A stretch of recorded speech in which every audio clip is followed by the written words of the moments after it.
We rolling? Going live in 3, 2, 1.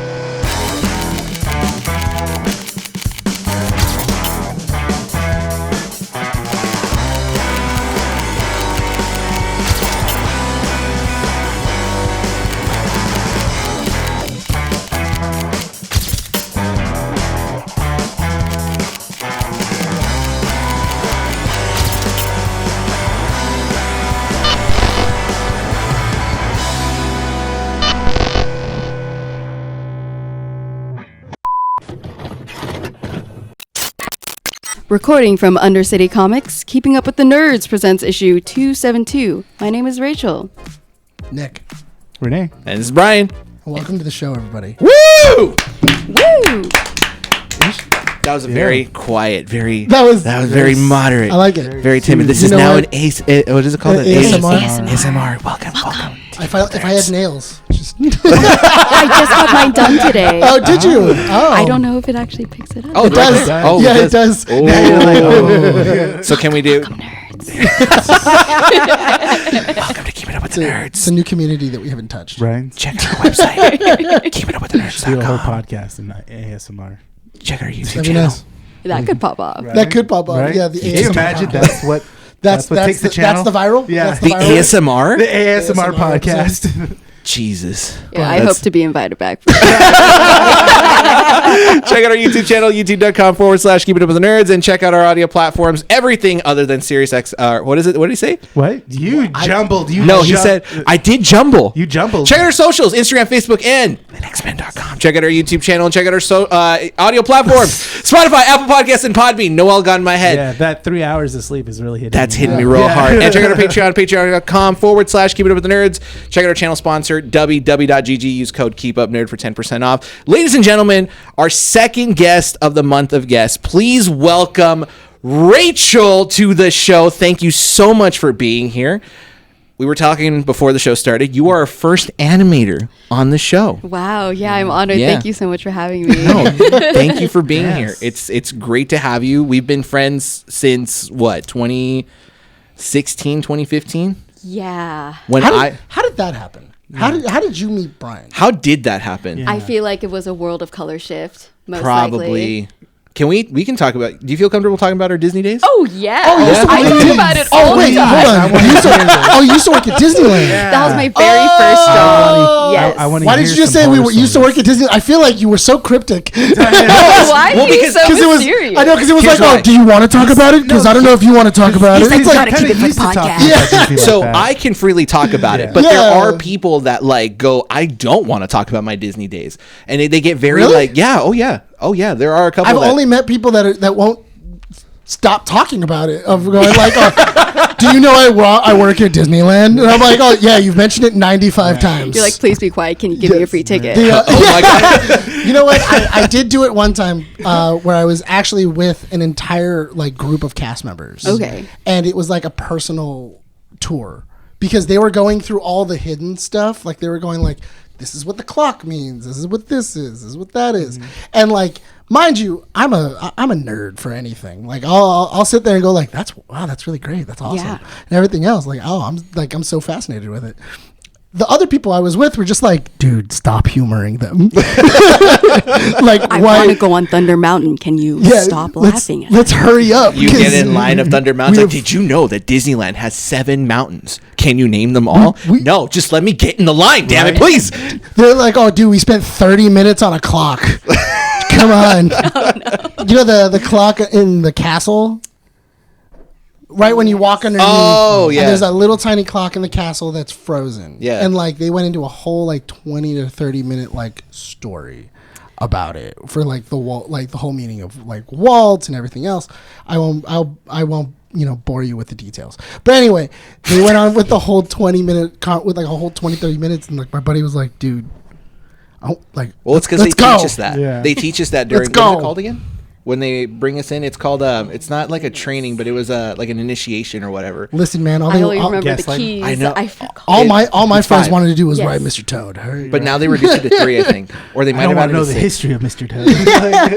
I'm out of wanna the get on the loop. ride. So the am I. Disney loop. But as far as training, from what I remember, is they give you 3 days where the first day is all business. It's very much like go to the presentation. They show you the keys. They show you like how you should behave. Hey, Disneyland is your home. Always pick up the trash, even if it's not your job, kind of thing. Yeah. The second day is like they take you to the parks, and that's when they throw you the history. That's when like they tell you about all these different things. Oh, okay, cool. And then the third is the actual attraction that you're going to, from my understanding. But you and I met because of a World of Color shift, because you were in the Hollywood land. Most likely, yes. Yeah, because you were in Animation Academy. Yes. That's where you were. Yeah. Were you one of the artists that were inside of DCA? I was. Oh, that's cool. Yeah. Okay. Yeah. I transferred in from entertainment. I was friends with makes Mickey, sense. Minnie, all of those people. And then I was like, I'm an artist. Let me teach you how to draw Mickey Mouse. Oh, fun. Yeah. Yeah. I've taken my niece and nephew to those things. Theirs turned out amazing. Mine turned out terrible. Yeah. Like, And then it's her job to say like, "Hey, Nick, you did such a great job." and then I was It's like, really and hard. I'm like, and when the cast member goes, Yeah. "Oh, it looks great," I'm like, "Thank you for lying." I could see the details in the line No. work. This is how Thank you for more lying. salt in the wound. Like, it's so magical. Look at that. You can really see the magic come out of that. They give you like a little sticker. Right? Yeah, they get, Yeah. Don't patronize me. Right? Don't do that. Don't do this. Don't do that. You're a professional. Do you know this is garbage? Meanwhile, the Mickey you're drawing, Yeah. Right? The Mickey I drew looked like it was inside of in like the blender for like 5 minutes, and then I threw it on a piece of paper. It looked master. bad. Yes. No, what I heard was kill me. But I shouldn't exist. I'm an abomination, basically.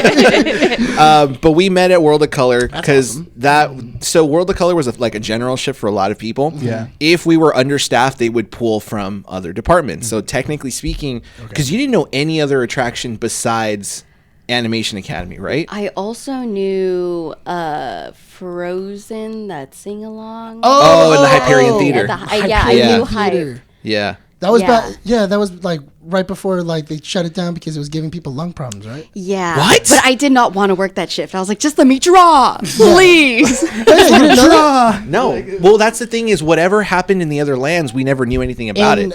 For that one specifically, because I knew cast members that were working in there, and they would always get sick. They always had like respiratory issues, and the reason being is because the snow that they were making, it had no ventilation.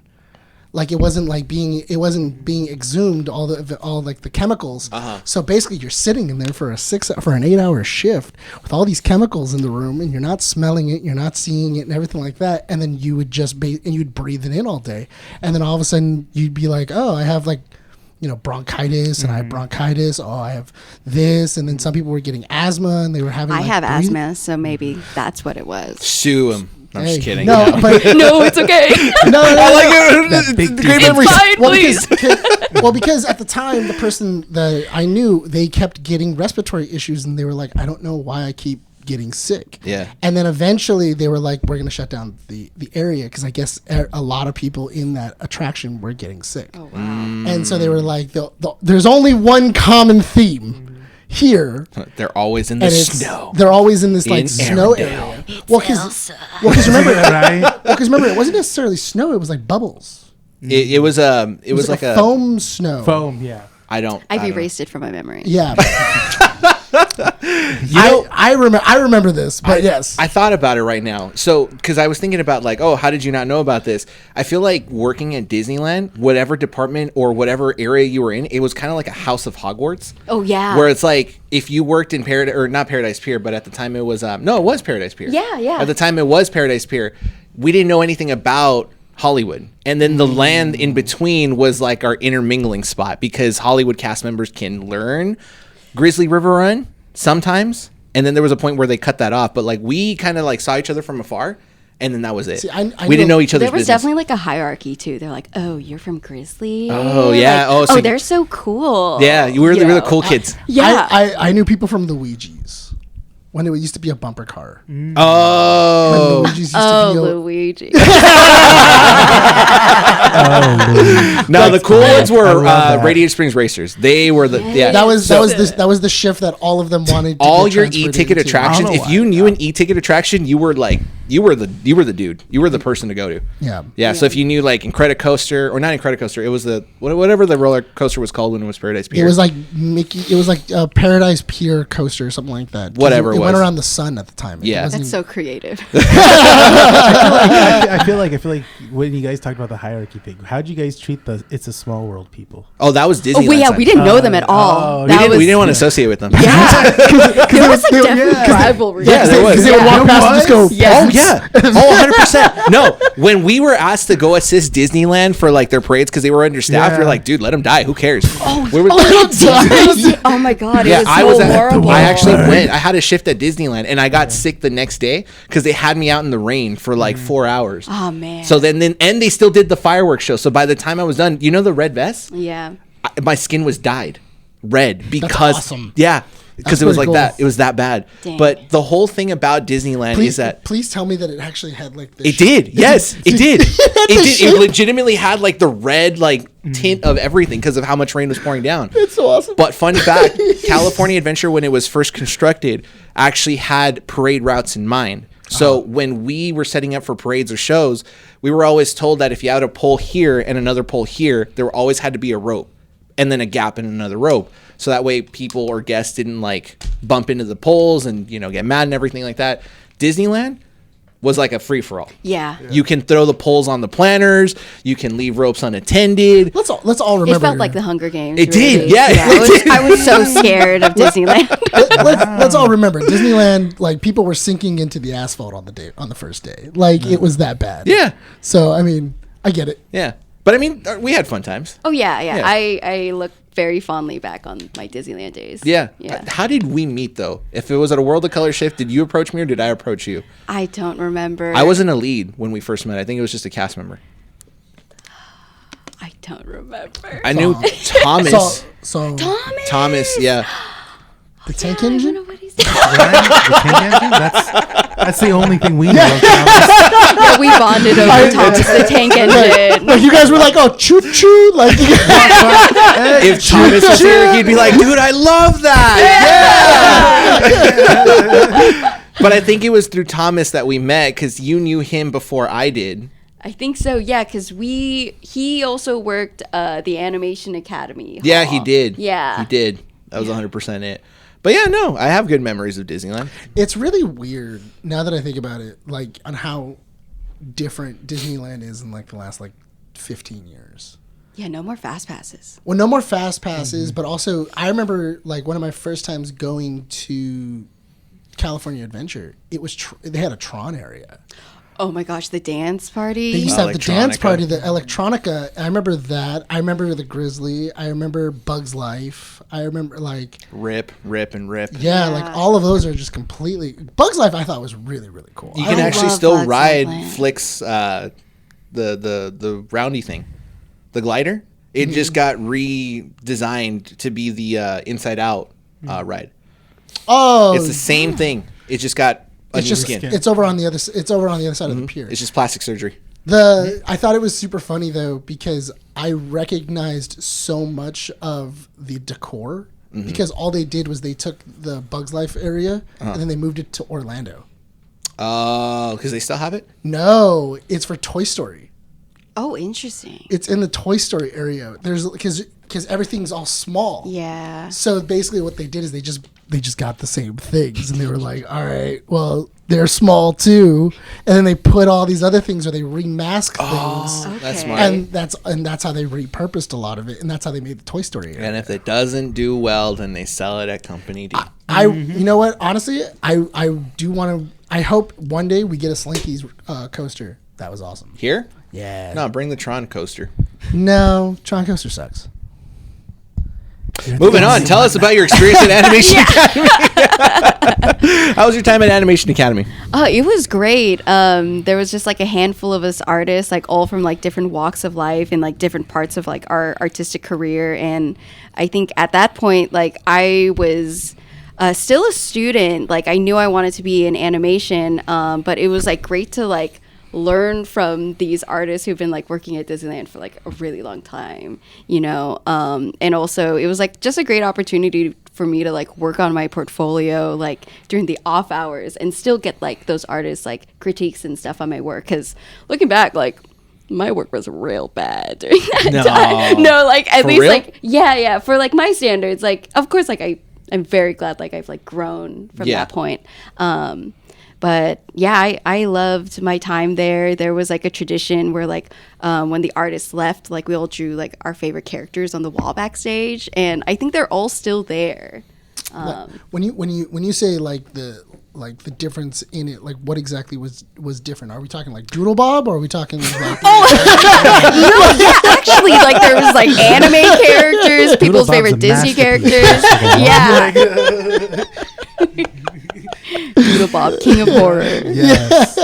but like so I could just imagine someone going to the back room like, "Where's Doodle Bob? Where's Doodle Bob?"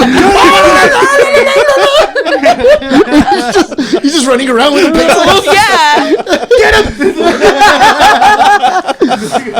But I always did wonder, do you guys get to pick what you guys draw, or is it one of those things of like it's on the rotation? It's on the rotation. So from what I remember, this was a long time ago. Mind you. Yes. I think the artists that started the shift were kind of able to pick which characters would go at what hour. And I remember when Frozen came out, it was like, we're going to do a lot of Olafs, like in the middle of the day. Just like, there's Olaf. That's Super cute. Yeah. And so the artists that came in, like they were just kind of, you know, they saw the schedule and they got stuck with it. oh wow, Yeah. look, it's Olaf. And then when you complete it, you get a beautiful Olaf. That's great. In the animation area, could you switch? Like, could you move around, or was that like your stations? Like, you only drew. Like, you couldn't go over to Crush. You couldn't go over to the other. I think those were all areas. tryouts, no? Because I knew someone that had to try out to be Crush, and they got to be friends with Crush. Wait, hold on. What? Being friends with someone means that you're the character. Oh. Okay. Yeah, that's the lingo. So when you were friends with I'm a someone, you are layman, the. I don't know. Okay, Yeah. so you're I was like, oh, I'm homies with Crush too. Yeah. Yeah, Like, why not? me and him are like this. Like, I don't know. That's just my dad. Yeah, like, totally tubular, man. Like, I don't know what you're getting at. I'm assuming you had to go through a tryout period, right, to be an artist for Animation Academy? Yeah, we had to bring in like our own portfolio, and we had to do a mock kind of show. I remember. I think we had to draw live. I can't remember. I don't remember if it was like a 1 or 2 day process, but I think it was like a 1 day sort of thing. Yeah. Crazy. Yeah, and like in the half part of the day, like you kind of got the call back. Also, they'd let you know right then and there? I think so. I don't remember. Wow. So- if it was Yeah. like right then and there, that's crazy. That's pretty. So, Yeah. so is that the first time that you're actually like being paid as an animator in your like Yes. career? Yeah, it was. That's awesome. Wow. That's Cool, pretty. wow. Cool. That's pretty I've never connected. Keeping Up with the Nerds, the show that makes you have revelations. Oh my So- god. but that is especially to be recognized by a company like Disney. Yeah. To kind of go like, oh yeah, you do have enough talent to you can recreate our characters. Yeah, I was really proud of myself because I think I was like 19 at the time. That's awesome. Sort Wow. of thing. Yeah. What year were you born, if you don't mind asking? 96. So, Same year as Pokemon. Nice. Oh. I think I was there when I was in my mid-20s, so yeah. Yeah, so you were like 19. That's Yeah. awesome though. That's crazy. That's really cool. So how long were you working at Disneyland? Only 3 years. So I was like a year and a half in entertainment and then a year and a half doing attractions. And I was kind of doing Disneyland while I was like getting all of my GEs out of the way to transfer to art school. Like most Disneyland cast members. Yeah. Yeah. Well, you know what? I have heard it from a number of cast members where they have said like it's a good place to start. Yeah. Because I know that like cast members there will start off like for dance or for anything else.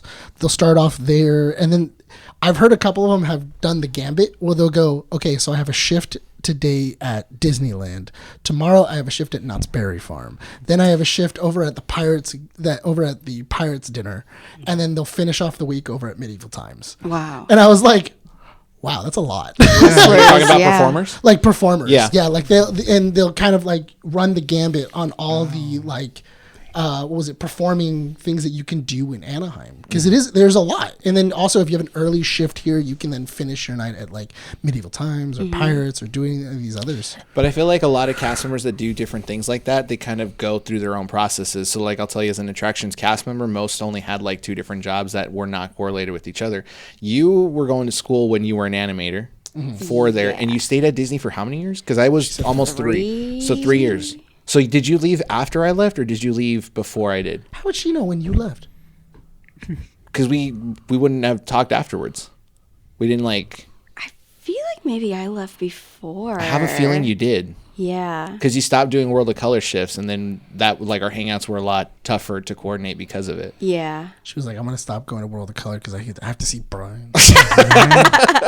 No, I really did not like those shifts. a lot of people didn't. A Yeah. lot of people Because you didn't. get wet. Like No, it was just Well- the go for your. Oh no, yeah. like it was crowd control, and they had a big thing of like you can't like stand next to your friends and chat, and I was like, how am I gonna let these 4 hours pass if I'm just standing by myself? I have seen like just cast members, and they're basically just Yeah. Looking into the void. just going like, could have done so many things with my life. Like just disassociate. Yeah. I could be like, working on my car, or coming up with a life goal. Right. Just a lot of other things. Yeah, a lot of people that got World of Color shifts ended up switching. But I think you might have left before I did. But after you did Animation Academy over at Disney, what was your next venture? I went to Art Center College of Design in Pasadena, and I wasn't employed during that time. Oof, I okay. tried to just focus on my art in school, and the only thing that kind of got me through that is selling art at anime conventions and That's awesome. Comic-Cons. Yeah. That's awesome. Yeah. Okay. Cool. Oh, so you did pure commissions then for a point in time. Yeah. Gotcha. Okay. So how long did that last, if you don't mind me asking? No, I actually was doing conventions all the way up to like 2022, Oh, so you did it for 21. Yeah, like couple of we years. were doing it for a really long time and kind of like survived the pandemic, and then it all like we did like I think like 13 cons in like 6 months, and I was like, I'm tired. You had to And- travel then. Yeah, we Not traveled. just within California, but you went out of state as well. Yeah, which was really fun because Yeah. like business trips. I love going to the cities and meeting all like fans from other states and stuff. But yeah, I was just like, I think it's just too much to juggle on top of like industry jobs, which I started working like a bit more frequently, and kind of wanted to focus on that, and just haven't gotten back into it. I'm not opposed to it. I love like the convention community. It's so much fun. Yeah, I used to do conventions for work. Okay. I used to work at a video game company, and we used to, go to conventions monthly. And I was always the number one person they would always ask of like, you want to go? You want to go? Which was great because you got to travel, you got to do everything else, but it's exhausting. And I can imagine just this is my. I was doing it out of like I get to be out of the office. You are like I have to survive. Yeah, you like had to make sure that the trip was worth like all the investment. Like, Absolutely. Because you had to figure out your like ROI, right? Of like how much you would be making back depending on how far you had to travel and Exactly. the cost of the table and everything. yeah, and the days aren't like 8 hours. They could be up to like 12 hours, like Oh, adding yeah. in, travel, and then you're just like on the entire time, I remember- customer service. I remember doing. That's it- what Disney training is for. Yeah, I think it did help. So Yeah. I don't know. I remember doing a convention over at in Vegas. Okay. We did a convention in Vegas and it did not close. It was literally a convention that was for 4 days. You could just walk in and out. It just had no Throughout close. that 4 Throughout days? the 4 days, you can just come in and out because Vegas is. Sounds Oh, like it's a in gateway to Vegas. hell. It never like there. It's Okay. always so like we would be there from 7 a.m. and then we would go until like probably around like 12, maybe 1, See and the then sunrise, the sunset, and the sunrise no. again. See, and what we would. never-ending nightmare. I'm no longer employed there, so it's fine. So no, what we would do is we would go all the way until 1, and then we would go to the casino, do our thing there. Then we would be there all the way up until about 5 o'clock. Then In we the would morning? go. Yeah. Then we would go take a nap For 2 hours. for about an hour. Oof. Then we would get in the car and drive back. You're crazy, dude. And then we would go I do like how- and then we would do the convention again, and we would do it like that for all 4 days. I like how you never passed up an opportunity to go gamble. Like every like. I'm sorry. What is that? What I'm you just trying to say? saying- What are you trying to say? We have the hotline 1-800-GAMBLER, all right? I can stop whenever I want. Blackjack. Hold on. In my defense, Yeah. I came home with money. Yes. Yeah. So That's all that matters. That's yeah. all that matters. Really? What about your gotcha games on your cell phone? Okay, that's different. What games do you have on your phone? No. Ask him how much money has he put into those app games. No. Oh yeah, you got me into Marvel Snap for he got me into Marvel Snap last year, and I was Oh, he got us addicted. all into yeah, it. I was, Yeah. but I'm addicted. My friend is an illustrator. Is he? Yeah. Marvel Snap. Yeah, Malia Ubert. my Oh my god, she's incredible. Does she? What art did she do for that one? Do you remember? I have no idea. Okay. I look don't it know up that many after. Marvel stuff. I'm gonna be. I Okay. know. That's Send why me the I'm not name. a good That's not my nerd. thing. Yeah. Send I know. me- Sorry. Send me the name, and I can look up their art. Because Yeah. if I can, I'll buy it. Yes. But you got me into it, and then you ditched me like 4 months later. It's like I got better Well, games to play. okay. Here's my To be thing. fair, Rivals launched. In It doesn't matter. in my Everyone defense, jump I ship. don't have a very addictive personality. So so I can kind of I can drop things whenever I want. Yeah. I can just drop it. Like I'll be on it for like months, and then all of a sudden I'll be like, I'm done, and then I'll drop it like a bad habit. Yeah, but it's your ADHD. You're literally like this, like a gecko, like one eye here, one eye over there. That's how you edit, which is crazy. Yeah. It's That's crazy. a superpower, Dude. actually. Yeah, because he was telling me one day, he was like, "What do you?" Because I was on Discord with him as I was editing. And then in the background he could hear a TV on, and he goes, "Are you watching TV right now?" And I go, "Yeah." He goes, "Aren't you editing?" I go, "Yeah." Oh no, I'm the same way. I always need other videos going. I had on. 3 things going on. Yeah, I had a yeah. video game playing. I was in gonna say, one weren't you area. playing a video game? I had a Yeah. video game. I was editing, and then I had another Discord call that I was in that I had gotten out to talk to him, and then I had the TV running behind me, and he goes, "What is going on at your house? It's overstimulated. How Yeah, I are was you?" gonna say, yeah. Yeah. No, How are I you, like- totally get that. There we But go. you're- See? But you're drawing, you're animating, right? Yes. I think that's different because because when you're because in my defense, when I'm editing, I'm looking at the millisecond of the video for when like I'm trying to cut out cuss words or I'm trying to like zoom in on something. I'm looking at at the frame. So if I miss something because there's another video playing, like my OCD like buzzes out. I can't It's your focus. own personal turmoil. That is. Yeah. I'm like Richard from Silicon Valley when he's like, that's me locked in. Dang. I just edit. I think we've already figured out I edit in a Yeah. vastly different way. Yeah, we all do. I simplify. different I mindset. simplify everything very where all the things that are going to be a problem that I have to stop, I do first. Okay. So I'll chop everything up first. Like I'll take the front off, back off. I'll find the curse words. I'll edit those. I'll take those out, and then I go, okay, cool, play it. And then I just go boom, boom, boom, boom, boom, boom, boom, boom, and then I don't have to stop. That makes sense. And then that way I don't have to stop. That way I just keep going, and then I'm just like, okay, cool. And then as I go, I just go, oh, okay, cool. Let's put an animation here, and then I add an animation. I'm done in like 3 hours. And Now, Bryan, that's it. When you hear that, how does that make you feel? 3 hours is enough. Yeah. This 2 hour one No, that I but did. like how he processes doing no, it. to me the order doesn't, Doesn't make register. sense. No, the order doesn't register. I don't edit, so I'm like, that sounds fine. Right? It sounds like in a simpler way, but it's no, it's garbage. Seems like you guys need to talk this out. We don't. Okay. No, we don't. It's not correct. but back to like going to all these conventions and doing everything else. What did you, while you were kind of like on the road, how exactly was that, seeing everybody else's art and kind of going like, oh, okay, cool, oh, I like that, oh, I like this, like I'm gonna start infusing it into my art? Or did you Yeah. kind of get further into like just your style? I would say a little bit of both. I think like one of the main reasons why I started going to cons in the first place was because there's like this notion that like artists need to have like 3 jobs at once. And so I was like, okay, even if I do work in the industry, like I need to like either make a name for myself and like maybe have some other income going just on the side. Right. And so it was just like a really good networking opportunity too, to talk to artists who've been like, that's all they do for a living and they're killing it. And you're like, how do you do that? And also it's like, is that a life I want? I'm not sure. So it's like a lot of research, and I felt like every convention I did, like I learned something else of like either like maybe my setup needs to be better, or like maybe this is like a better way to talk to customers, or like this is just my art needs to step up or something like that. So it was just like a lot of like learning through the process, I So guess. every convention was like a stepping stone of improvement, essentially. Yeah. That's a cool way to see it. And I like I that. kind of want to revisit a little bit of your art, because your art, what I've noticed, and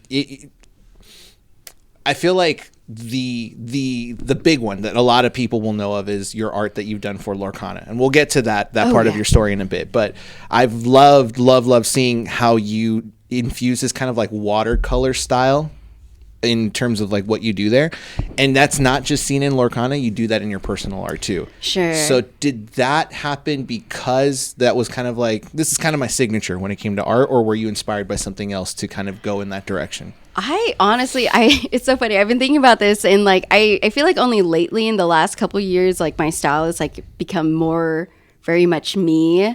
I think like when I was going through school, like we were kind of just like pummeled down to just be like a clean slate, to be like, you just need to be really solid at foundations, because at least like within animation, it's like, yeah, you can have like a really solid artistic style, but if it doesn't fit the project, like you're not going to get hired. So you want to be like really versatile. And I think for me, like I like to do a bunch of everything, which at first I thought would be a detriment, but I found that kind of like being good at like backgrounds, characters, props, like enough, I was able to kind of fit into a lot more projects. And so I think I was like easily hireable on more projects, like moving from studio to studio. I forgot where I was going with this. What did you ask me? It was the whole Words. your art signature. So how you got to show off, or not show off, but how you got your watercolor-esque signature in terms of how you draw. Yes. Okay. Well, I guess that goes from my baby art origins. Is the reason why I wanted to become an artist is I saw a picture of Starry Starry Night, and I was like 3 years old, and I was like, what are these colors? Like, how can he see stars like this? And I remember I was like, I want to see the world the way he does, sort of. I love colors. Like, I love trying to figure out how to have super bold, saturated colors too, and make things work.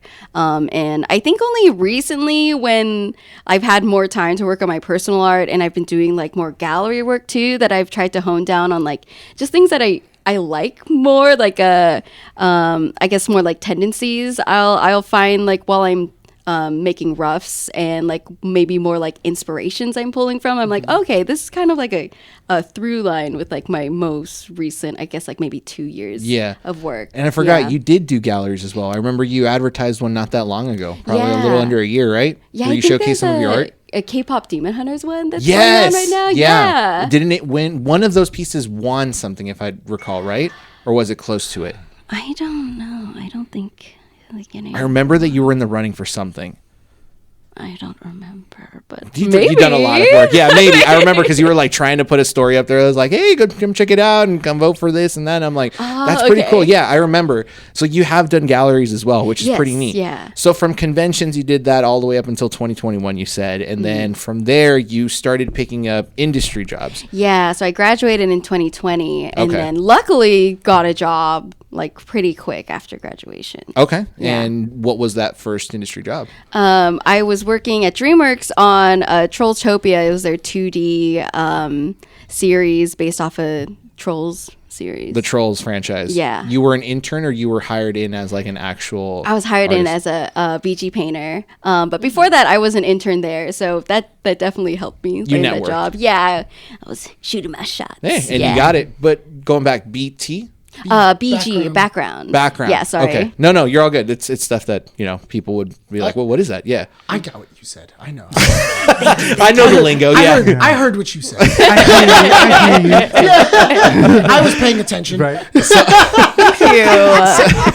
So when you are, those are contracted jobs, right? Yes. Yes. So you were on there for like a couple years to work on that, or? No, it was like a year. A year. Pretty much our contracts have kind of been getting shorter. It's lucky to be on a project for a year. Really? Yeah. Can we talk about that in a little bit just to kind of see what the industry's like? Or Yeah. Okay. Yeah. So in terms of like when you go into a job like this and you sign a contract, you're looking at a couple months of work, right?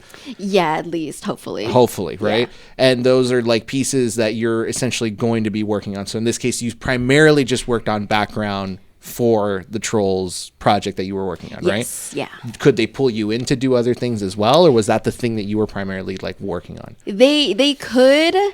So the animation industry, at least the artists mostly are part of like a union. So we have like classifications of like if you're this job, like you can't work the other job because there's different like pay scales. So you're not supposed to. And if you are working more than one job, you should contact your guild representative. So Gotcha. Yeah. Good to know. Yeah. Good to know.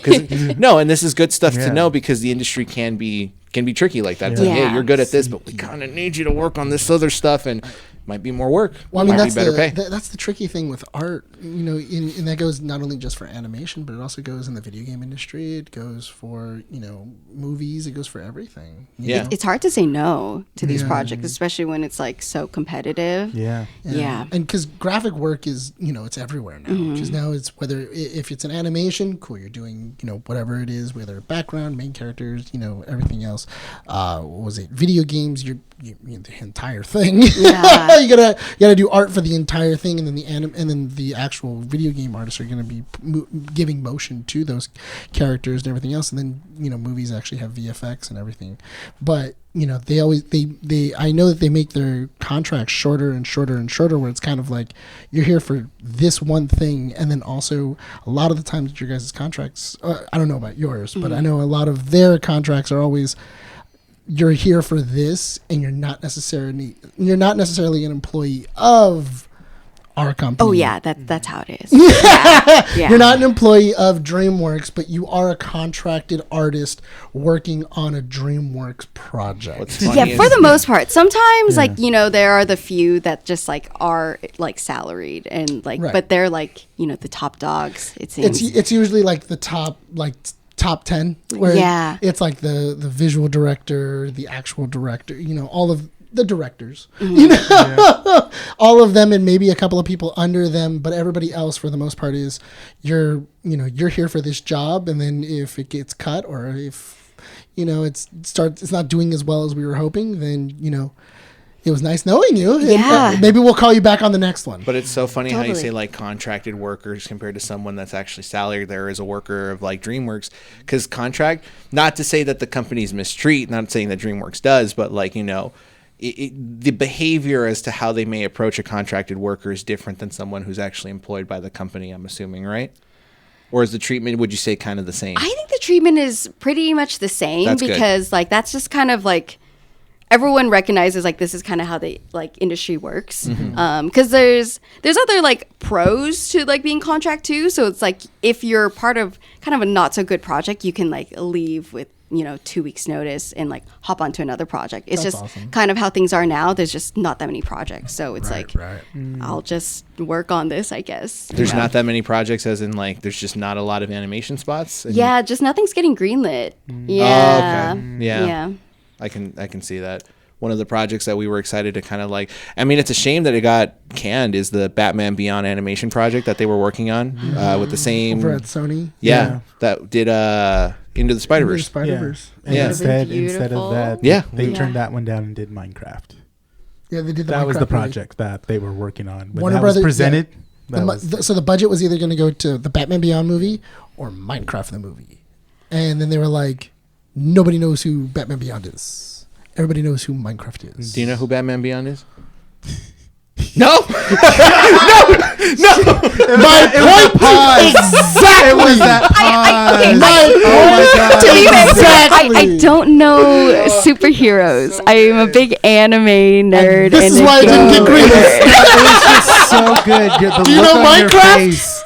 I do know Minecraft. There we go. That's what this is literally what a studio head did. This is literally what he did. Exhibit. They called me up specifically. Yeah, the studio head was like, "Oh, Batman Beyond or Minecraft? Which one do you know?" They were like, "Minecraft." Okay, Batman They're Beyond. literally going to clip this and be like, "This is the prime example, ladies and gentlemen. Minecraft 2 gets greenlit." Actually, it is green. I know it Yeah, is. we Yeah. actually are doing a second. Depressing. Oh god. So contracts are getting shorter. Yes. Animation is competitive.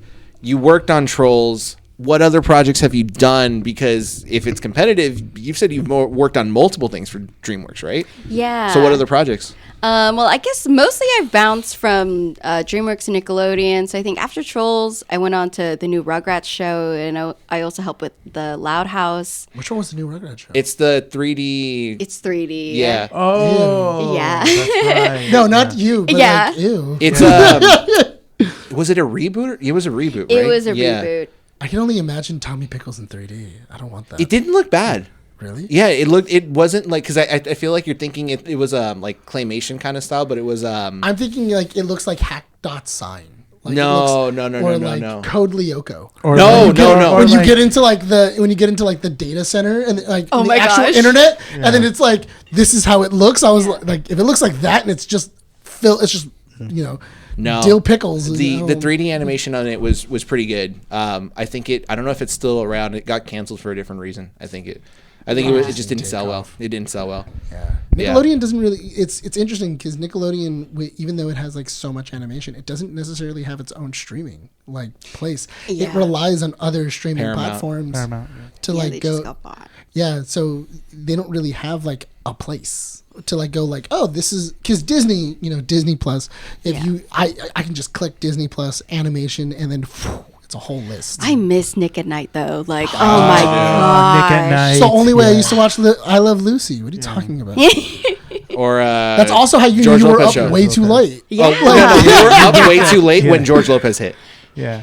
George Lopez I was would like fall past asleep 12. to George Lopez. Yes. Once you hit that block, that 2-hour block Yeah. of just pure George Lopez, that was late. Yeah. What am I Yeah. still doing up? Yeah, when all you hear is low rider, you were like, oh man, it's two. Oh man, it's two. Just wake up in bed and When you hear the first, It was that one or the O'Reilly's commercial. Yeah. You were just like, oh man, I gotta turn that off. Oh, God. it's so funny. I'm gonna divert a little bit and talk a little bit about animation because it's so funny how not funny, but humor me for a second. Ha funny. Or It's like like a haha depressing. now.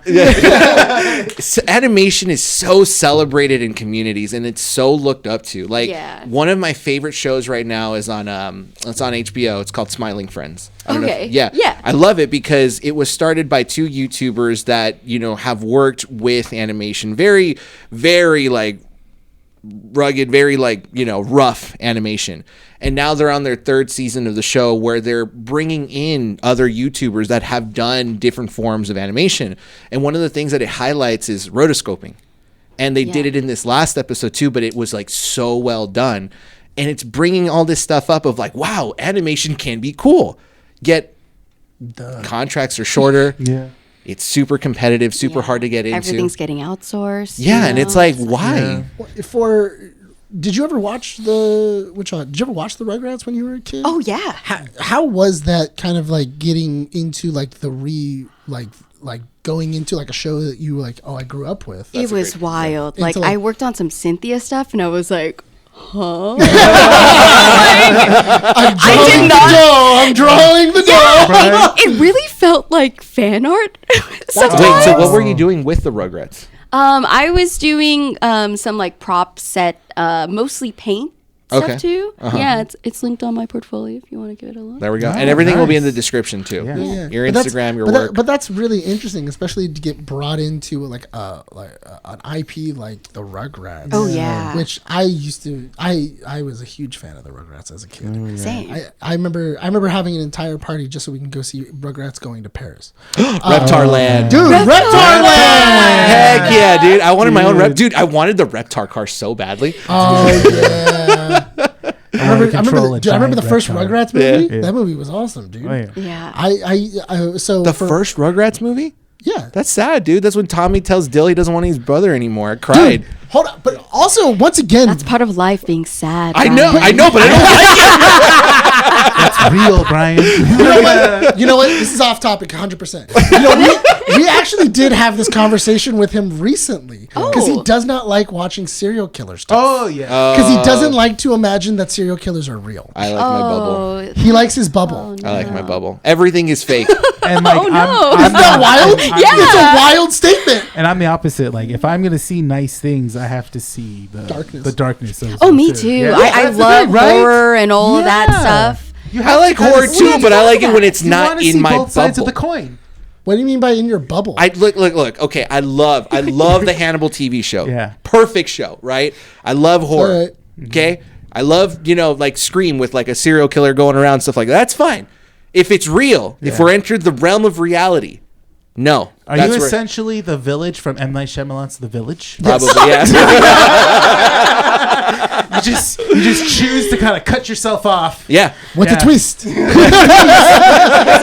can see where you're coming from, and like, you don't want to like disrespect like the actual real life victims, but Yeah. the serial killer isn't coming after Do you, you though. see what she said is 100% accurate. I do not want to disrespect the victims. Is that Don't it? get- though? That's part of it. That's part of it, yeah. I feel like that was an easy. No, that was an easy- Yeah, that was an good. easy No. excuse. That dude's a reason. Because we were talking about the Ed Gein show. Oh. Because we all got Monsters, into it. yeah. We all got into I haven't the- watched it yet. So good.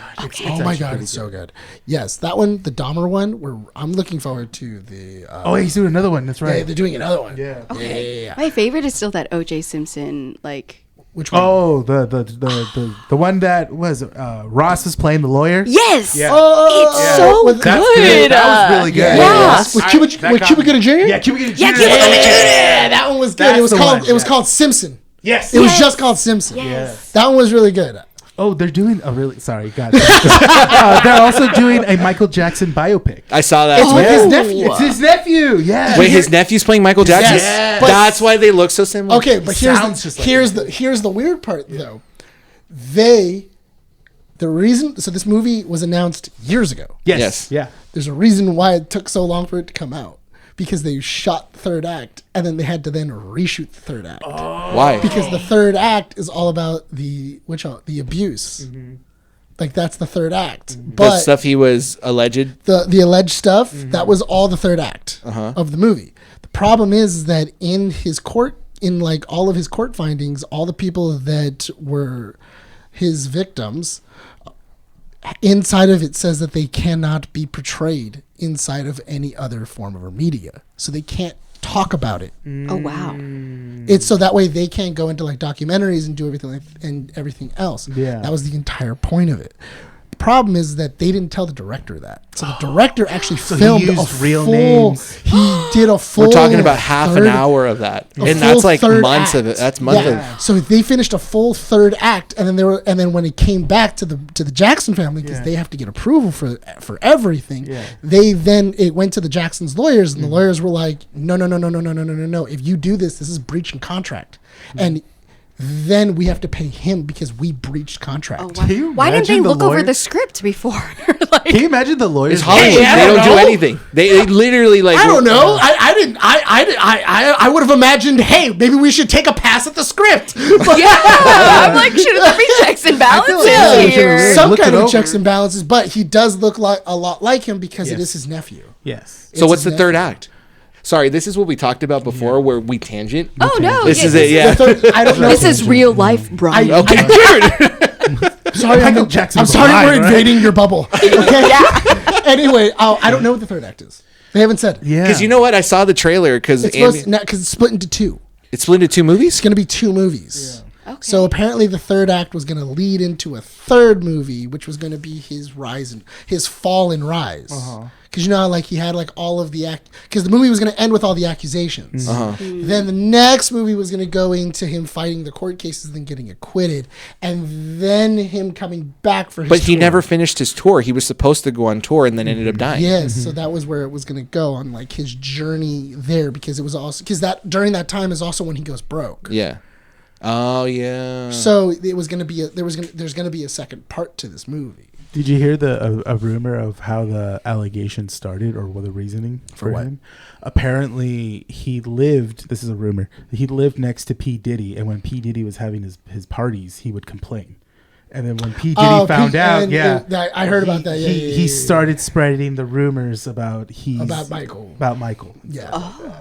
That's a rumor, though. It's That's Hollywood, yeah. where they don't check scripts and they don't check their actors either. Hey. It's an interesting story, though. It really is. Yeah. But back to you. Yeah. The whole point of the episode. We don't have to talk about me after Michael Jackson. You must now follow up to Michael Jackson. Like another artist. So you.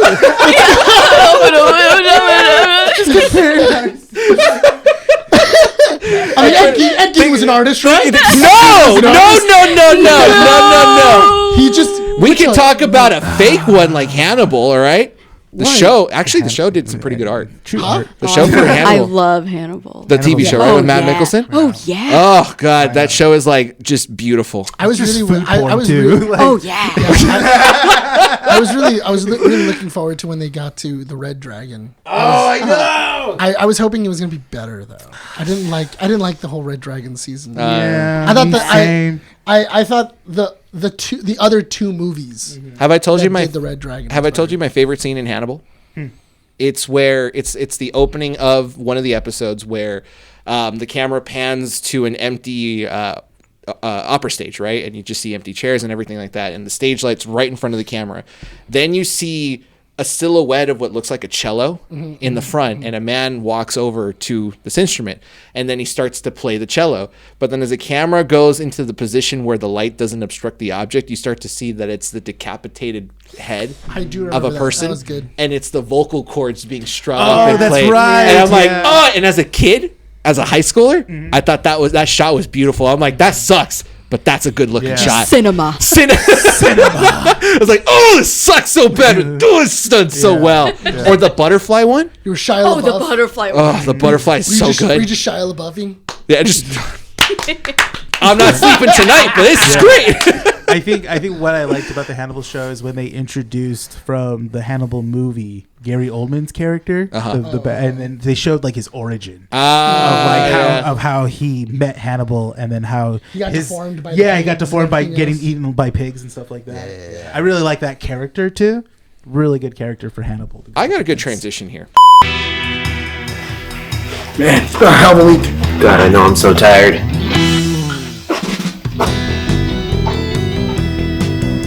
I think Rene's getting ready for us. Damn, he's really shaking one out. He's pushing that punch. Ooh, I hope it's Calio creamy. Oh, the secret is to never stop shaking. Okay. Caffeine from whole coffee fruit extract, no calories, no sugar. W. Use code KEEPUPNERD for 10% off all orders. So with, I'd love to hear it. so talking to, that's great. Well, let's just listen. Hear me out. So TV shows like Hannibal inspired me to look into like creative writing, directing, editing, stuff like that.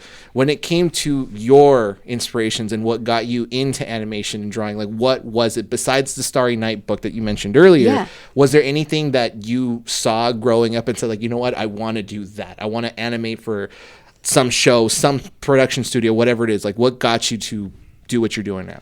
Yeah, well, I guess I'll start with I was a pretty dumb kid, and I didn't know that you could like draw for cartoons. Oh, I okay. watched all of Paid to them. do that? Yeah, because I think like my whole life, like okay, so my parents, engineer, doctor. My dad really wanted to be an artist, and he was like, "No, don't do it," sort of thing. But I grew up watching like every cartoon. Cartoon Network was like my second home, sort of thing.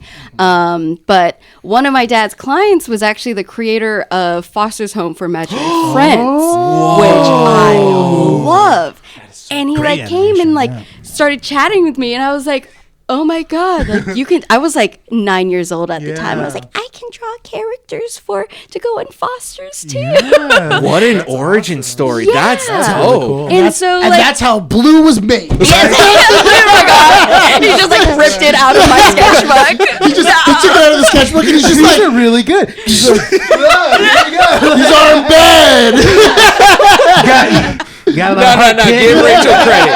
She didn't do Blue. She did Coco. She did Coco. That's the one they ripped off of her. I actually have a picture of I think some of these early character drawings. If I my could God. find it, If you could find them, I was please send them to obsessed with us. these like anime uwu eyes. So like I love anime, like a group Sailor Moon, all of that. Yeah. But yeah, my drawings at the time, they were not ready for Western animation. So you watched anime as a kid growing up then? Yeah, secretly I'd watch all of Secretly? Naruto. Yeah. Toonami was her home. Yes. So Yeah. so I had a what? lot of homes. Well, Cartoon Network. Then I went over to my Uncle Toonami's house. Yeah. And George Lopez and Nick and Knight. That's my crazy uncle. That usually Yeah. happens when you don't like your own home. Yeah. You find out certain other ones. You're like, Those are yours? Yeah. Can you send them and can we post them on there? Oh, yeah. Okay, perfect. Oh, that's adorable. I that drew is so cool. all of my characters. Can with you mark those that time down eyes. for me That's if you awesome. can? So that way when we edit, we can. That's pretty awesome. That is really sick though. Thank Like, you. that's I can really, see what really you mean cool. by the anime ooh eyes because it's like that. Yeah. Cool. You said you watched all of Naruto as a kid. What was your top anime growing up? Oh, Sailor Moon for sure. Sailor Moon. I guess Pokemon too. Like I had all of those on VHS, but for some reason Pokemon isn't like an anime in my head, even though technically. I mean, it is. Yu-Gi-Oh isn't technically an anime, but it is an anime. Yeah. Yeah, it's an anime, but people's like it's because they only know the dub version. Well, not only that, but also I feel like we don't take into the fact. So, kids television. Early, informative. no, not only that, but also kids television in like the early 2000s, late 90s. There was basically nothing there. No. That was the whole reason why Nickelodeon kind of came out with a bunch of their stuff, because there was no directed kids television. So what a lot of them did is they went east and they picked up a lot of these, these shows, and they went, oh, these are cool. And they then brought them to the West and then redubbed them and then showed it to, these 90s kids. And they went and then parents went, oh, they're cartoons. They're just regular cartoons. Not realizing that all of these networks were showing off anime to the Western audiences and going like, oh, okay, cool. So that's why the next generation loves anime, because that's what we grew up with.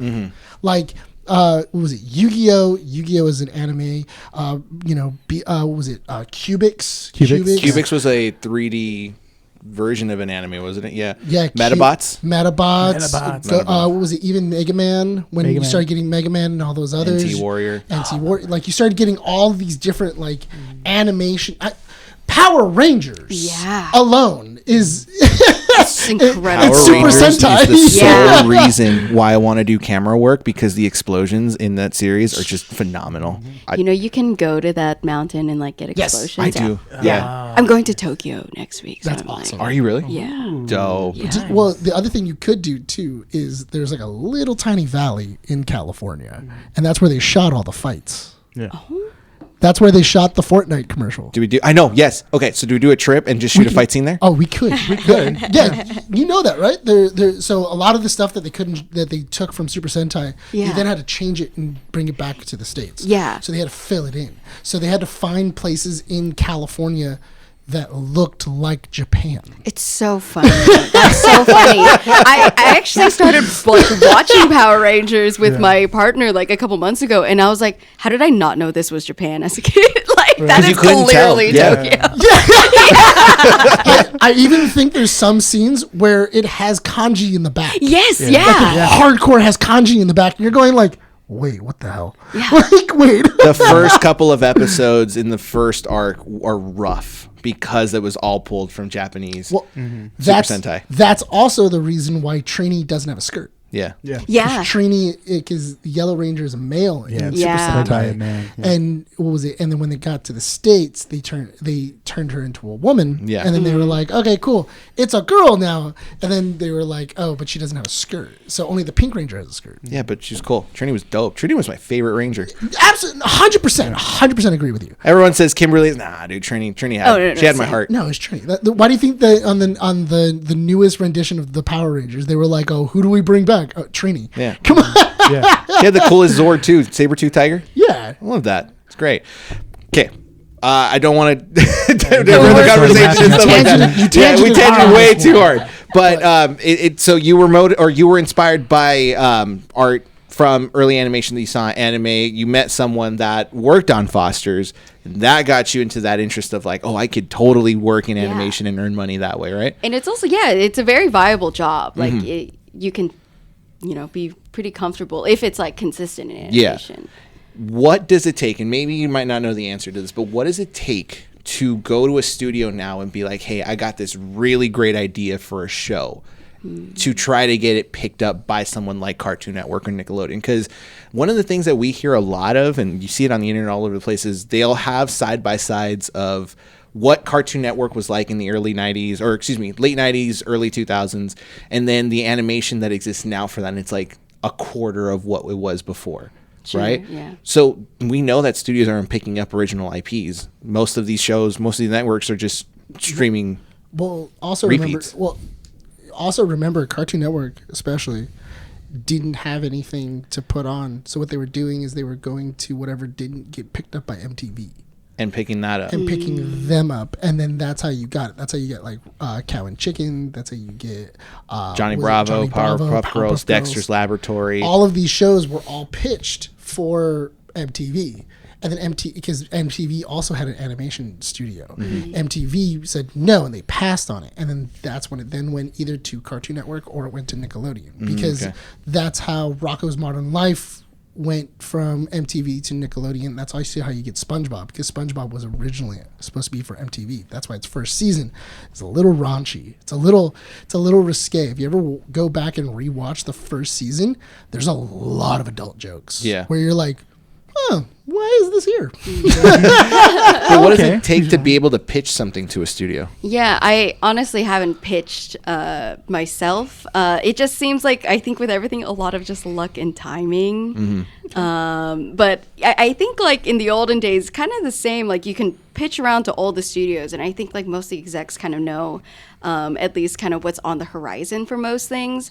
But it just seems now it's like animation's like pretty expensive to make, and everyone's a bit scared to invest in things right now. So I think that's why it's a bit difficult for things to get greenlit. It feels like animation that's successful to kind of just kickstart it off the ground has to be something special, something unique that we don't see in any other network. But it's also really hard too, because you have shows that are really, really special. Like if you think about the Tron series, like Tron Uprising, that's a really special show. The animation, the storyline, everything else only makes 12 episodes. And because it was poorly marketed, poorly advertised, no one really knew where to find it.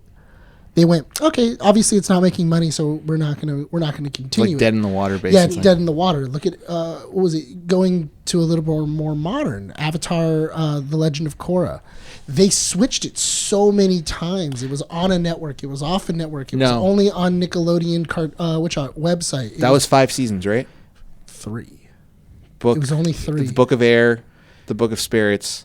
And then and then it was like the last book. It was 4. I think it was 4. It was 4. Yeah. Because it was the guy that took the bending away. So the first 2 are Nickelodeon. I think they're Nick DX, or I think it was. It was on Nickelodeon. I know the first 2 seasons were on Nickelodeon. The first 2 were on Nickelodeon, and then the last 2 seasons were on Nickelodeon.com. They got taken off. Wow. It wasn't even on there. Not only that, but then also they kept messing with their renewals. Yes, so after the second season, they then were like, okay, we're done. We're not going to renew it. And then, so that's why if you get to the second season of Legend of Korra, it feels kind of like a bookend.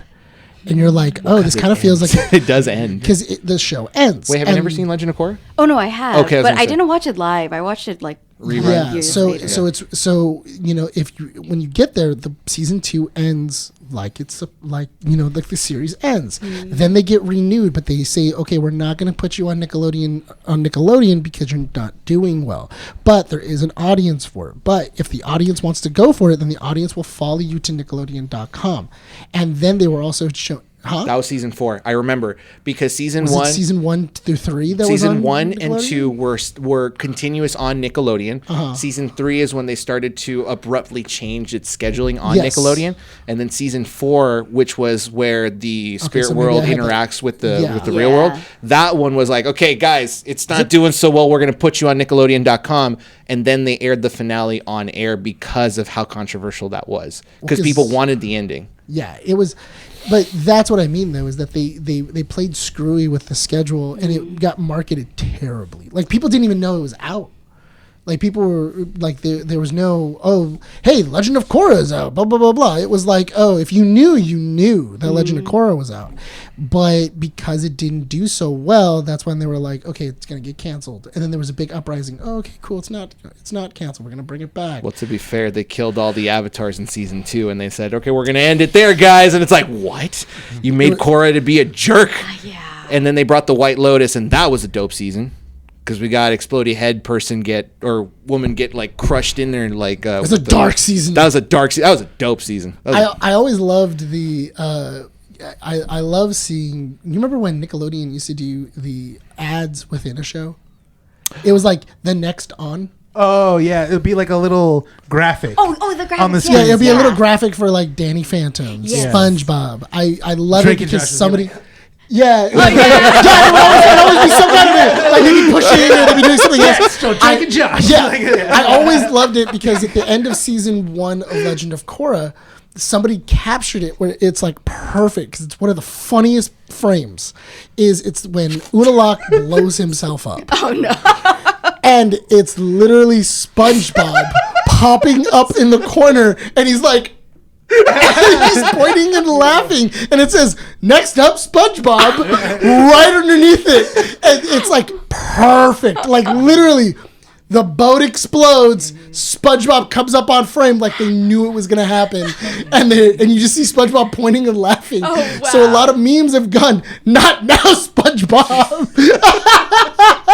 That's great. I've seen that meme. That's a great one. But that's what I mean, though, is that animation is so fickle. Like back in the day, we used to have a consistent schedule, and now Yeah. we don't necessarily have I think that they're just consistent unsure of how schedule. to like progress with the times, you know, like people's attention spans are getting shorter. Like everyone's like mostly watching Thanks, YouTube TikTok. and TikTok, you know, and they're just unsure and they're scared to invest because it is expensive and it is expensive to market them. Absolutely. But they need to put in that money if Absolutely. they want something to succeed. But even still, you mentioned YouTube. Like there was an era of YouTube that I grew up with where like Happy Tree Friends or there was another show with the ladybug. But that's still under 5 minutes. It is that Happy show Tree- with the, Happy Tree Friends was Happy under 5 Tree Friends minutes. was 5 minutes, but Bravest Warriors. Bravest Warriors. Bravest Thank you. Warriors. 20 minutes. That was those were 20 like- minutes. Those were And like it- 20 minutes episodes. And again, it did so well, but like But also remember that's early YouTube. Yeah. That's not modern YouTube. now it's But different. there's been like indie studios that are popping up. They like, are. you know, with like Has-Been Hotel and Yeah. like Glitch Prod.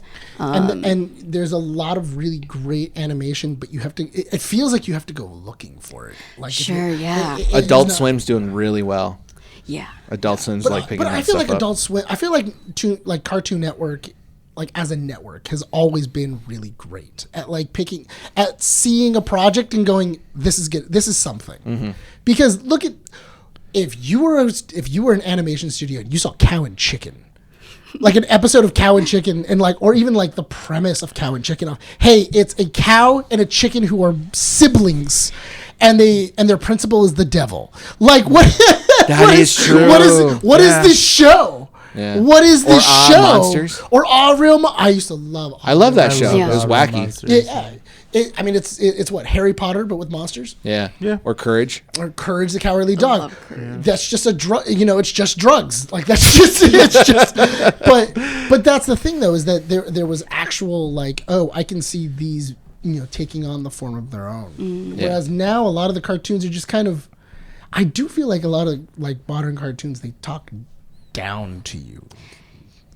Yeah. Like the writing. They're all trying to teach you a lesson where like a lot of those old shows that you brought up, I'm like, they're just entertainment. Yeah. But I feel like some of them still taught you a lesson. Like, like even if you looked at old episodes of Ed, Ed, and Eddie. Oh, yeah, they're yeah. doing a scheme of some form. Like they're trying to rip off their friends, But it's one of those things. But Ed, Edd n Eddy was perfect at, we're doing a scheme, but we're never going to succeed because us being dishonest and us cheating out our friends is wrong. And everything, even Cow and Chicken. There was like a bunch of episodes where it's like, I'm being dishonest towards my brother, and that's why everything is happening. So I shouldn't be dishonest. Where it wasn't a blatant lesson, but you watching the episode, you understand the context. Yeah, you don't want to be them.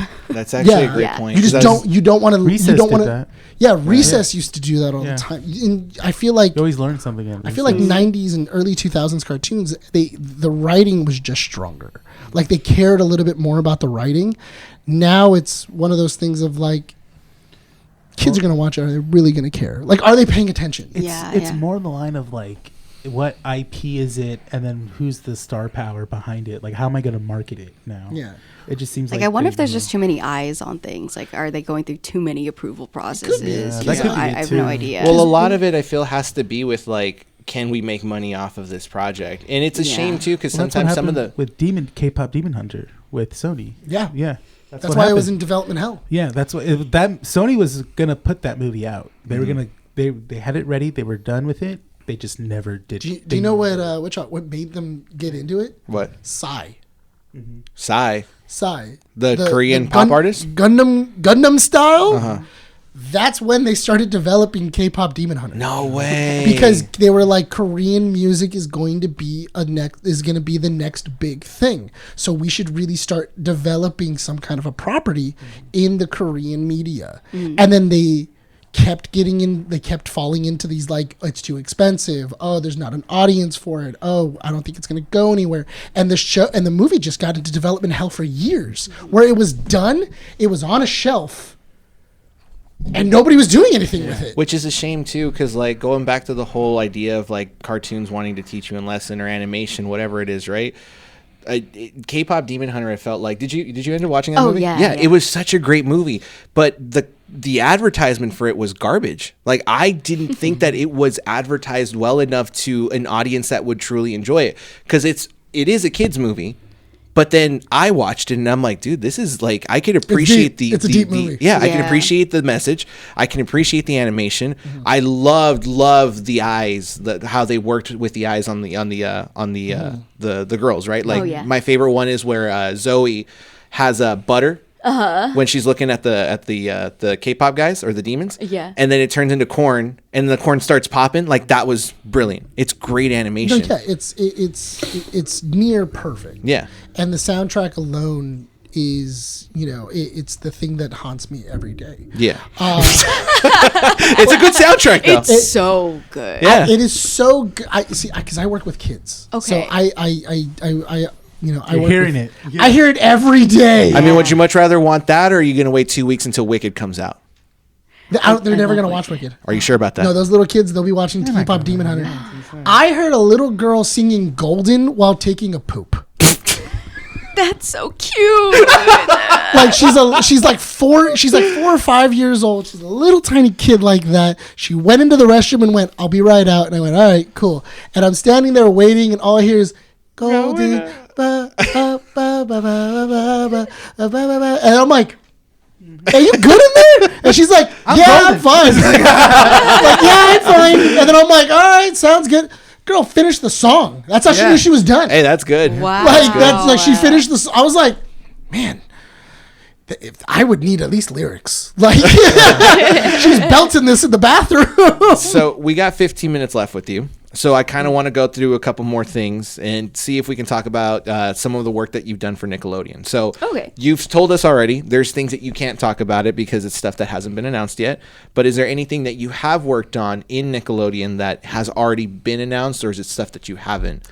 Yeah, so the Rugrats, Loud House, and I did some development work on the new Teenage Mutant Ninja Turtles show, the one based off of the latest movie. Oh, yeah. that's I only did a few pieces, but I'm really proud of those. I love. What did you work style. on for that? A lot of like BG development and stuff. Oh my god! Yeah, it's in your portfolio, right? Yeah, I gotta check it out. It sounds like a lot of your expertise was like background. Yeah, I love painting. Yeah, I love painting. Also, a lot of that work is static, and it just is used as like a it's background. Yeah. Yeah, so either some are for like pitches if they will like want to sell the show, or if like actual in production, like they'll like use the image and have the characters, Cool. Move around it. be on top of it. Yeah. So besides animation studios like DreamWorks and Nickelodeon, you have done, as I mentioned before, work for Lorcana. Yes. And that is stuff that you've advertised on your IG yes. extensively. Yes. How exactly did you go from working at like studios and everything else to working with Disney on a TCG?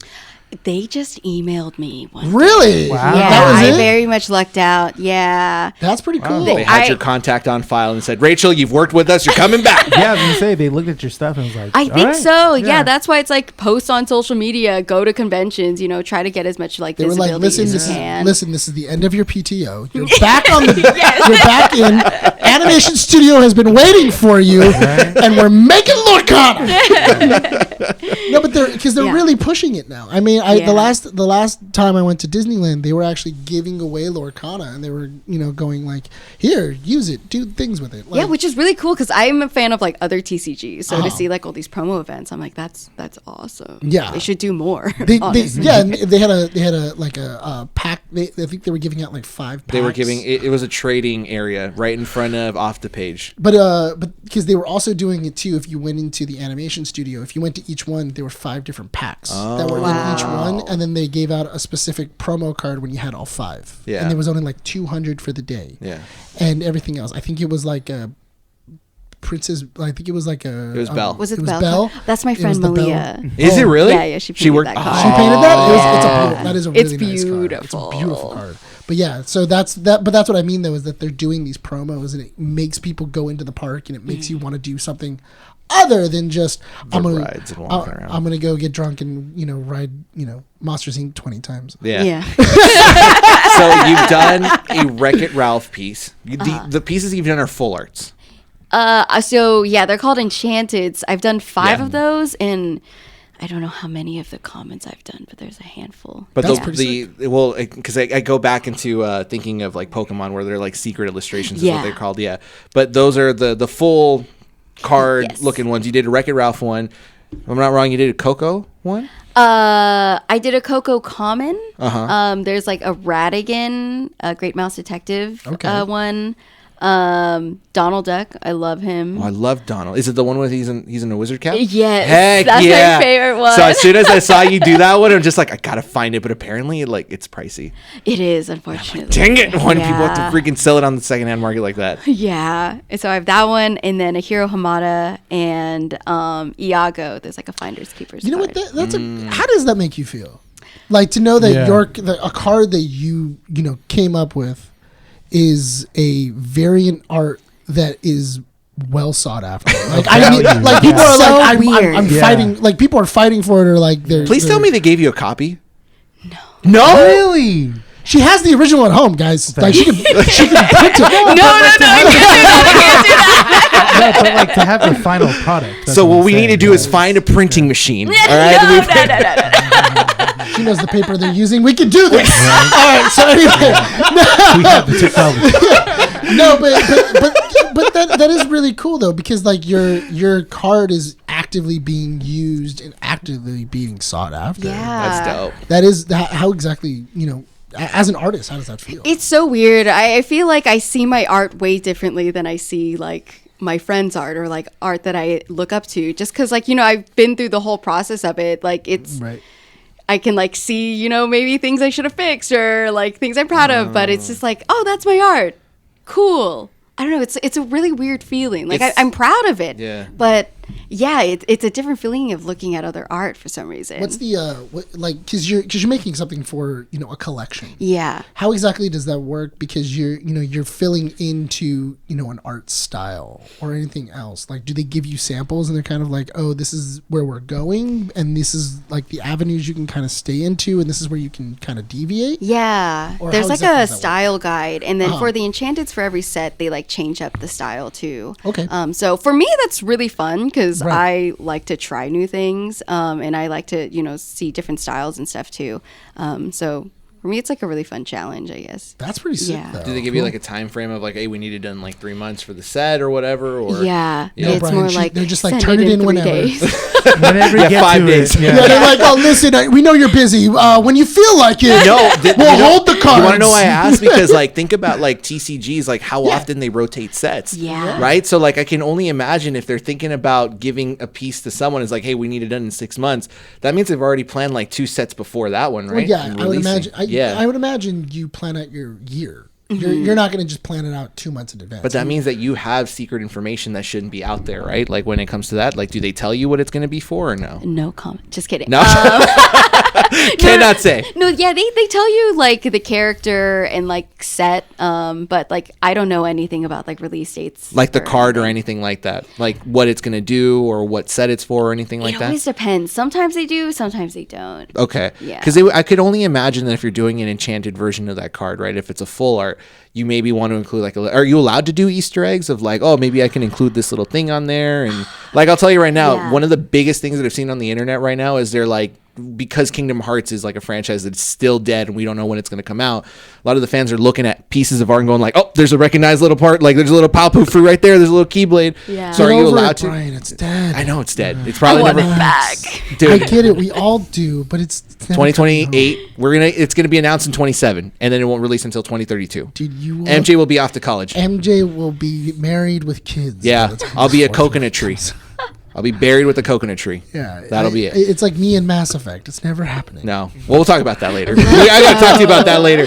But are you allowed to do Easter eggs in those pieces of art as well? It depends on like the art director. I think for the Oh, you have most to part answer now to an it's art like director. Well, they yeah. don't Okay. Just, she doesn't Yeah. just turn in a piece of. I a thought piece of work she that was the art director. I just turn it into Mickey Mouse. And then she just, and then they get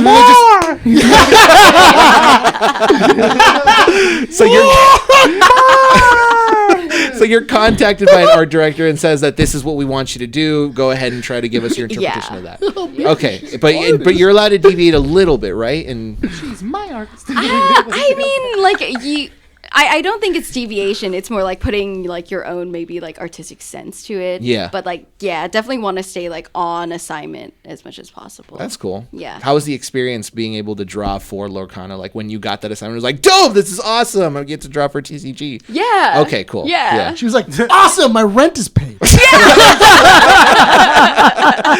I got a solid job. I got a solid really? gig. I got a solid gig for a little I can get a while." large fry now.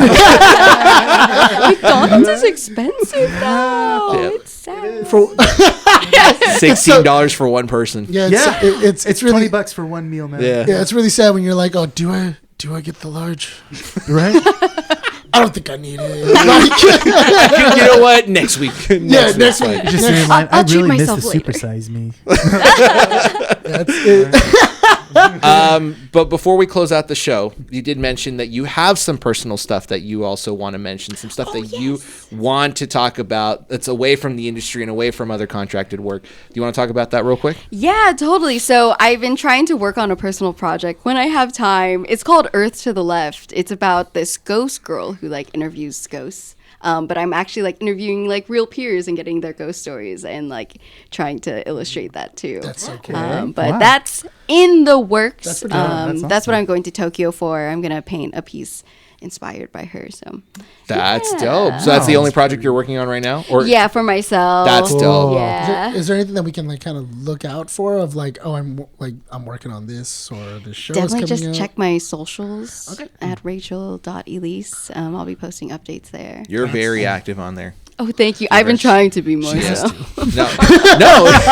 That's another one. Like that's a third job. It's like artists now have to be their own social media managers. And there's stuff. the amount of artists that we follow when we go to Artist Alley at conventions and they post like once every week or so. Yeah. I'll tell you right now, you're posting at least like 3-4 times a week. And it's like actual, you were on another show before you hopped on ours. You have been promoting other pieces Yeah. as well. And it's like, it's good. It is a third job for you, Yeah. but it's good. I do want to show that, you know, what you're doing is great. It is noticed. And I am excited to see more of your work, and I highly, highly encourage, I'm looking at the camera right over there, check out her pieces, check out her socials, check out all the work that she's done. You have a portfolio on your socials, right? I do, yes. Excellent. So that way we can, have people look at your work and see what you've done, because, the amount of people that we meet that say, like, yeah, I want to be in animation, I want to paint or draw or do whatever and get into this industry, like, you are an inspiration. You are someone that people will be like, yeah, I want to do this. Yeah. Well, here we go. We interviewed someone that is in the industry and, can say a lot of good positive things about it, which is good.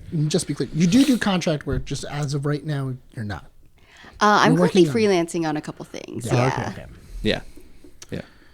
So, if you hit her up, maybe she might be able to do it. That's why the portfolio's there. Yeah. Portfolio's there. Check out the Cynthia doll that she drew for Rugrats. Yes. That is pretty sick. Let's end on this. What is your favorite piece that you've ever done?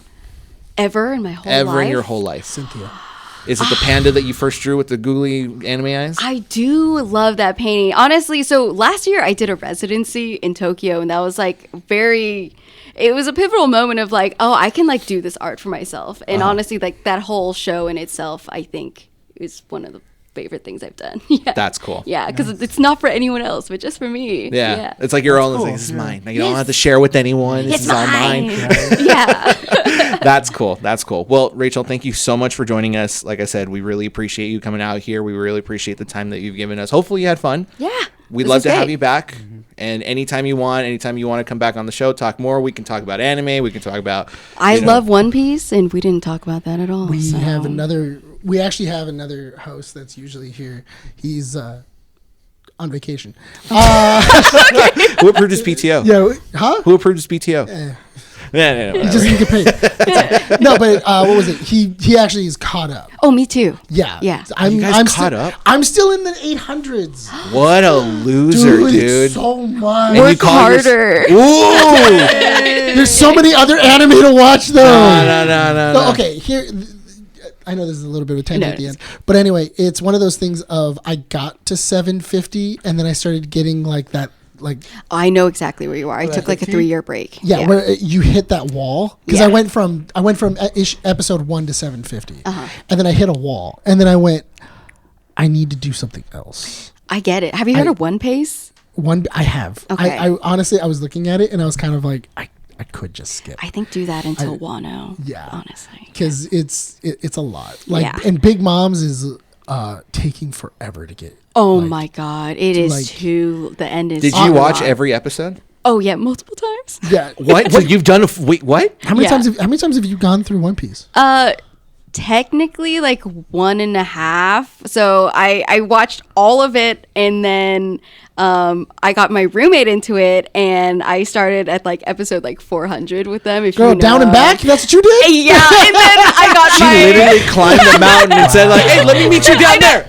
Hey, Dude, she climbed the mountain and then went, that's all you got? That's not even it. And then I started it again with my boyfriend, and then I also started reading it. It's insane. And you work? Again, I work. You have time to work, and you have time to come down here? And I play games. Oh my god. Balanced life, I guess. Where's the sleep? It's there. You sleep when you're dead. I take naps. I don't know when, but it just happens. Micro nap. She's sleeping now. Yeah. This is her sleeping. There is a little. I don't know if you saw that One Piece, because One Piece is on hiatus right now, right? Coming back. It's coming back next year in February. I think so. Yeah. It comes back in like 3 months. They've said, I think the animation studio said that if you watch 8 episodes a day for the next you'll catch up and be ready for that next season. It's so hard. I'm like, dude, 8 episodes a day. 8 episodes, 2.5 hours in One Piece every day. You know what? I did do like 7 hours of One Piece one time. But that was all, and the thing I hated so much is because it was it's the vampire arc. Oh, Thriller Bark, yeah. Thriller Bark, I hate that.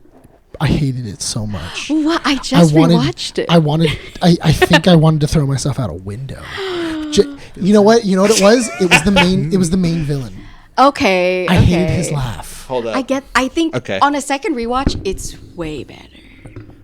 I highly doubt that. So I play it now to bother people. Stop! Okay, I will say that the laughs can be the she like that. especially every 5 minutes of an episode, just going like, "Oh my god, stop, please." I love Corona though. That's why. She is actually pretty sick. Yeah. So as someone that has climbed the mountain up and down, I kind of want to end the show on this. So my wife bought me this, which is a Pop Mart like mystery box of ships. What does it come with? Well, these are the ones that are on there. So can you touch it real quick and see if you can just transfer the luck energy that you have? Get the secret rare. Get the secret. What's the secret? It doesn't You say. know what it is? Can I? Yeah, can go I ahead. Get Take out? it. Yeah, we can open it must be before like- we can open it before as we wrap up the show. Oh, it's the oh Sunny? my god! It's the Barto's like ship, his like fan ship of Luffy. Oh, Yeah. the one that has like the. It's like Luffy on the front. It's Luffy in the front. No, it's not. That's what Is it looks like. It doesn't it? It is. No, that's Bartol. Should I open it before Yeah, we dude. close out? Rip it. Rip it? Nope. Rip. Oy! Jesus Christ! All right. What's not? I'm gonna hurt it. Okay. It's just It's a a box. box. Here we go. Let's see. So you rip it. If it's not that one, what's the other one? That would be really cool. Oh, the Sunny. The Sunny? It's either the Sunny or the what's it called? The Mary. The Mary Dragon. The Going Mary. Yeah. Okay, here we Going go. Mary would be sick too. Let's see what we get. Dragon's ship is also pretty cool. Because I like the Sunny one. Yeah, the Red Pirates ship is also really nice. anytime, Bryan. I'm trying. Okay, It's just, yeah. it's rough. It's rough. Yeah, I think it just comes straight. Wait. Is I don't it? think, I don't think I it don't has know. a bag. Does it have a bag? No, but it's like Oh, wow. really sealed in there. There we go. All right, so we're gonna go through a thing of this is how to open. Oh! The polar tank. Yeah, nice. That one's a cool one. Nice. Whose ship is this? Tell me. That's Law. Yeah. Trafalgar Law. Oh yeah, that is Trafalgar Law. I'm not there yet. So was he cool? Is he good? Oh yeah, he's super cool. Is He's this a super good goth. one? Oh, you Is haven't he got, super what? That's all Goth. about Bryan. yeah, you haven't gotten to Flamingo yet. He's goth? Yeah. Yeah. There you go. Okay, I'm in. Yeah. How many episodes is that?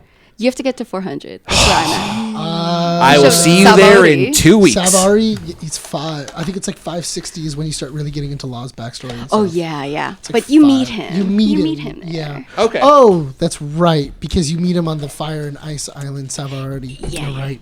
Yep. Alrighty. Well, we're going to wrap up the show here. That's it. Rachel, thank you so much for joining us.